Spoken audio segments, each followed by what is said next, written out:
I'm Maggie from Personal Euphoria Pilates, and this is an exercise to do only if it feels good in your body. But generally, once we're all grown up and we're not doing monkey bars, we don't do much with our arms overhead, except for maybe reach up into a cupboard. So it is kind of good to work the arms in different directions. If you go to the gym and you do like a lat pull down, you sometimes get some of that movement. But for most of us in our daily life, we're not doing very much with the arms overhead, and that's a huge range of movements and missed opportunities. So if that's kind of new for you, one place to start is getting used to or comfortable kind of hanging and getting used to being having a little bit of pull on that arm. But you want to start slow and small. So you could kind of just hang out to the side and put your body weight with your arm about shoulder height. You can slowly creep that up. And you're trying to get a little bit of traction in the shoulder joint too.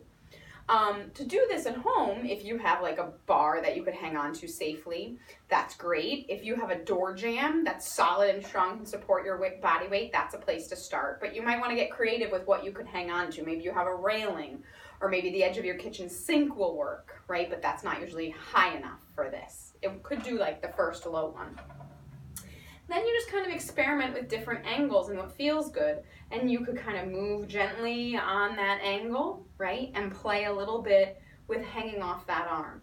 You want to make sure that you don't try to rotate forward, right? So whatever you're holding on to, kind of try to point your elbow down and not let it rotate back behind you.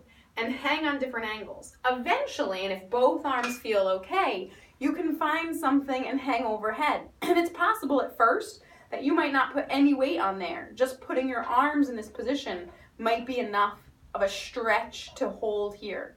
But then eventually you could sink some of your weight into your shoulders and into the hands on whatever you're hanging from, okay? And if you eventually want to, you could lift your legs, but you don't even have to get to that. Like that depends on what your goals are. One thing to think about, and I'll do this pointing here, is if you're hanging from something, right, even if you sink down into your knees, there's a tendency for the shoulders to shrug up towards the ears. So keep thinking of sliding them out of your ears, or you can make that an exercise while you're hanging. So if you experiment with this, never put too much pressure on. You'll know when it's enough. You want to feel a gentle stretch or a sense of pulling, but you don't want to feel like you're going to fall off your own shoulder or dislocate anything. So have fun playing.